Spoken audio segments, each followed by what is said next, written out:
मी सावनी, ईशानी आणि भावेश लहानपणापासूनच एकत्र होतो. आम्ही एकाच शाळेत व एकाच वयाचे होतो. आमच्या तिघांची मैत्री एकदम चांगली होती. नुकतेच आमचे शालेय शिक्षण पूर्ण झाले. आम्ही आता कॉलेजमध्ये प्रवेश घेतला होता. पण ईशानीचे वडील कडक व शिस्तप्रिय होते.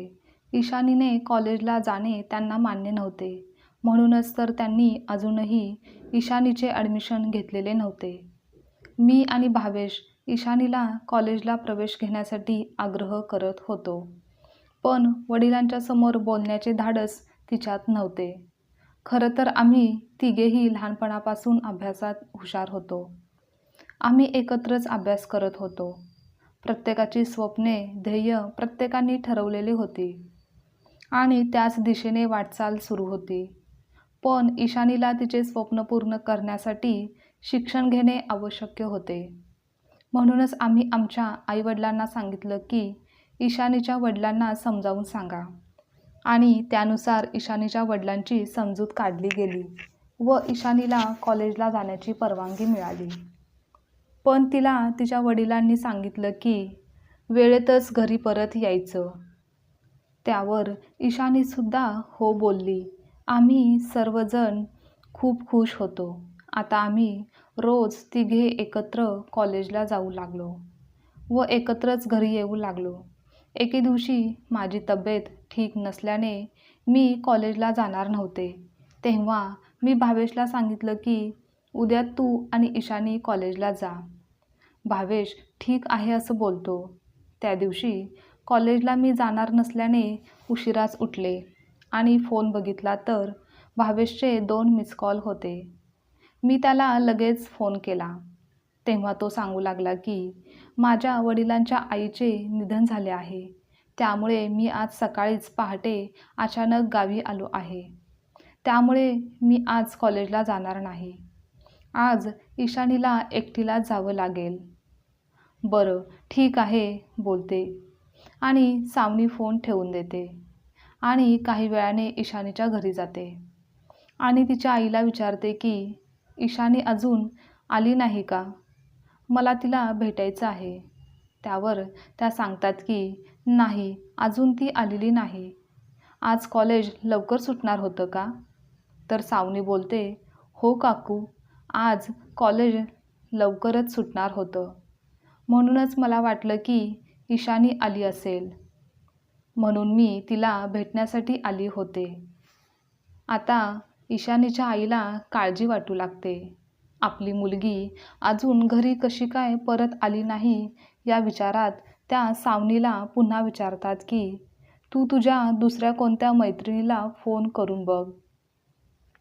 सावनी आपल्या जवळच्या मैत्रिणींना फोन करते. पण कोणाच्याकडेही ईशानी गेलेली नसते. आता दोघींनाही थोडं टेन्शन यायला लागलेलं असतं. खरं तर ईशानी याआधीसुद्धा एकटीच कॉलेजला गेली होती आणि घरी वेळेतसुद्धा परत आलेली होती. पण आज मात्र इतका वेळ झाला तरी देखील ईशानी काही आलेली नसते. याची काळजी आता सावनीला, ईशानी आणि आई या दोघींनाही लागलेली असते. काही वेळाने ईशानीचे वडील येतात आणि विचारतात की अजून ईशानी घरी आली नाही का? आणि तू मला फोन का केला नाहीस?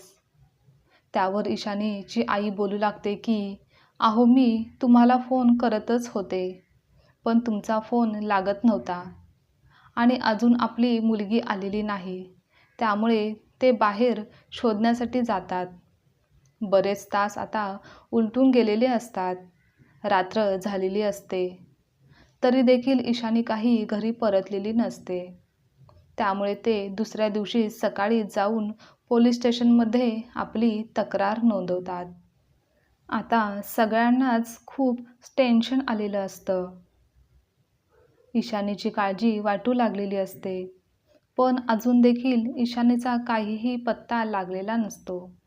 आपली मुलगी कोठे असेल, कोणत्या अवस्थेत असेल याचा विचार त्या करत असतात. आता ईशानीला घरातून गायब होऊन 2-3 दिवस झालेले असतात.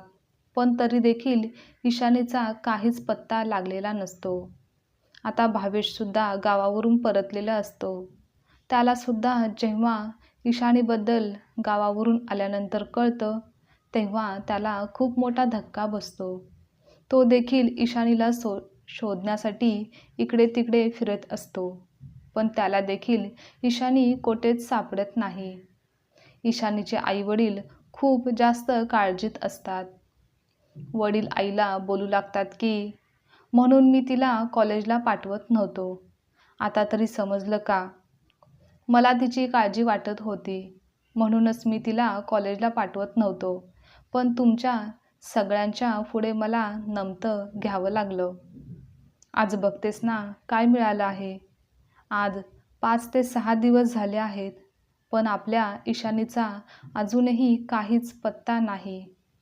आता काय करायचं? कोठे शोधायचं? काहीच कळत नाही.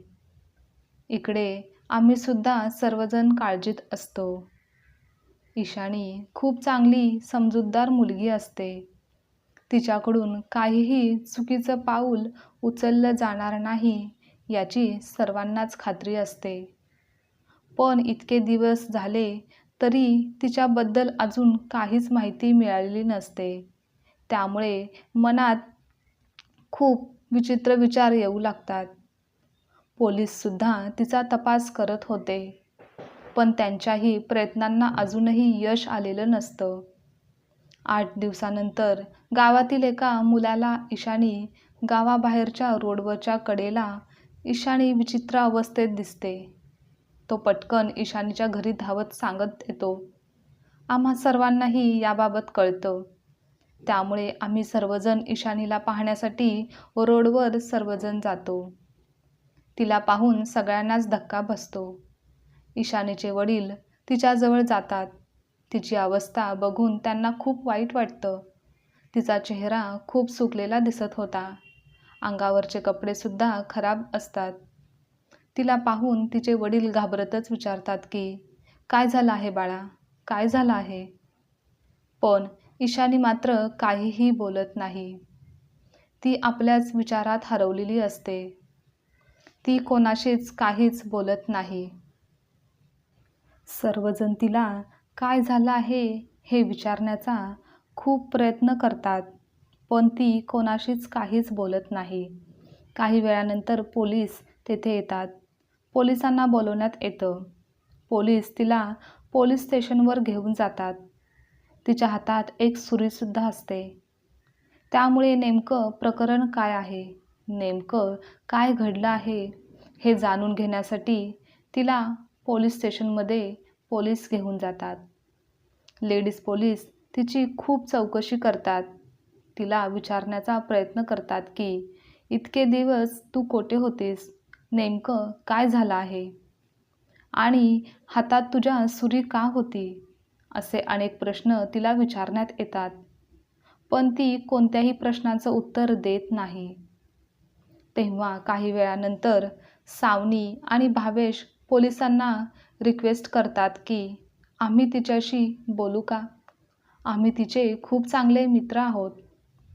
तेव्हा पोलीससुद्धा तिच्यासोबत बोलण्यासाठी त्यांना परवानगी देतात.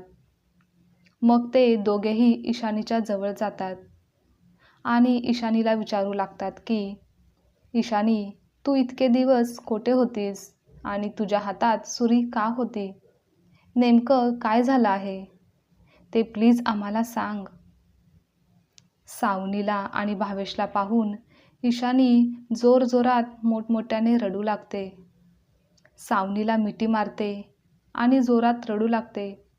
तेव्हा सावनी तिला सावरत विचारते की काय झालं आहे? ईशानी, प्लीज आम्हाला सांग, आम्हाला तुझी काळजी वाटत आहे. तेव्हा ईशानी सांगू लागते की मी जेव्हा त्या दिवशी कॉलेजवरून परत येत होते तेव्हा गाडीवरून 2 मुले माझा पाठलाग करत होते. मी त्यांना चुकवण्याचा प्रयत्न केला, पण त्यांनी मला एका गाडीत डांबून घेऊन गेले. एका निर्जन ठिकाणी जेथे आजूबाजूला कोणीच नव्हतं. 2-3 दिवस त्यांनी मला उपाशीच ठेवलं. त्यानंतर मी तेथेच पडून होते. माझे शरीर कमजोर झालेले होते आणि 2-3 दिवसानंतर 2-4 मुले येऊन त्यांनी माझ्यासोबत अतिप्रसंग करण्याचा प्रयत्न केला, पण मी तेव्हा त्या मुलांचा सामना केला. तुला तर माहितीच आहे, मी कराटेचे क्लास करत होते, त्यामुळे मला त्याचा फायदा झाला. जेव्हा त्यांनी मला उपाशी ठेवलं होतं, तेव्हाच मी तेथून पळून जाण्याचा प्रयत्न केला होता, पण त्यांनी मला पुन्हा पकडलं. माझं शरीर अशक्त झालेलं होतं. त्यांचा सामना करणं माझ्यासाठी कठीण होतं. पण जेव्हा त्यांनी माझ्यावर अतिप्रसंग करण्याचा प्रयत्न केला, तेव्हा मात्र माझ्या शरीराची कमजोरी मी बाजूला ठेवून मी मनाच्या पूर्ण ताकदीने त्यांच्याशी 2 हात केले आणि त्यामध्येच त्याच्याकडेच असणाऱ्या सुरीने मी एकावर वार केला. जेव्हा हे दुसऱ्याने पाहिलं, तेव्हा तो माझ्यावर धावून आला, पण मी तेव्हा सुरी त्याच्यावर रोखली. जेव्हा त्यांच्या लक्षात आलं की माझ्यात त्यांच्याशी सामना करण्याचे धैर्य, धाडस आहे, तेव्हा मात्र ते तेथून पळून गेले. काही वेळाने मी जेव्हा भानावर आले, तेव्हा मला खूप जास्त भीती वाटत होती की त्या माणसांना मी मारल्यामुळे माझ्यावर पोलीस कोणता गुन्हा दाखल करतील, मला काय शिक्षा होईल. म्हणून मी घाबरतच गावाबाहेरच्या कडे गेले होते. काय करावं काहीच मला सुचत नव्हतं. ईशानीचे सर्व बोलणे ऐकून सर्वांनाच खूप मोठा धक्का बसला. ईशानीच्या वडिलांना आपल्या लेकीचा अभिमान वाटला. तिने स्वतःच्या हिमतीवर स्वतःची इज्जत वाचवलेली होती, स्वतःचे रक्षण केले होते. तेव्हा त्यांनी ईशानीला विश्वास दिला की, बेटा, तू जे काही केलं ते स्वतःच्या रक्षणासाठी केलं आहे, स्वतःची इज्जत वाचवण्यासाठी केलं आहे. त्यामुळे कायदासुद्धा तुला कोणतीही शिक्षा देऊ शकत नाही आणि असे गलिच्छ वागणाऱ्या मुलांसोबत असेच वागणे योग्य आहे. प्रत्येक मुलीने सेल्फ डिफेन्ससाठी हे केलंच पाहिजे. यावर पोलीससुद्धा सहमती दर्शवतात. हे ऐकून ईशानीला आता थोडं बरं वाटतं. पण कायद्याच्या नियमानुसार पोलीस तिला अटक करतात आणि नंतर न्यायालयात हजर करतात. पण तिने जे काही केलेलं असतं, जो काही गुन्हा तिच्याकडून घडलेला असतो, तो तिने सेल्फ डिफेन्समध्ये केलेला असतो. त्यामुळे कायदासुद्धा तिला कोणतीही शिक्षा देत नाही. काहीच दिवसात तिची त्यातून निर्दोष मुक्तता होते. मग तिला एका चांगल्या दवाखान्यात दाखवण्यात येतं, कारण गेल्या 8 ते 10 दिवसात तिने खूप काही सहन केलेलं असतं. मानसिक, शारीरिक दोन्ही बाजूंनी ती पूर्णपणे खचलेली असते. त्यामुळे तिला दवाखान्यात दाखल करण्यात येतं. तिच्यावर योग्य ते चांगले उपचार होतात. काही दिवसातच ती चांगली आणि पूर्णपणे बरी होते. त्यानंतर तिचे वडील स्वतः सेल्फ डिफेन्स क्लासमध्ये तिचे ॲडमिशन करून देतात. आजची कथा तुम्हाला आवडल्यास लाईक, शेअर, कमेंट करा आणि चॅनलवर नवीन असाल तर चॅनलला सबस्क्राईबसुद्धा नक्की करा.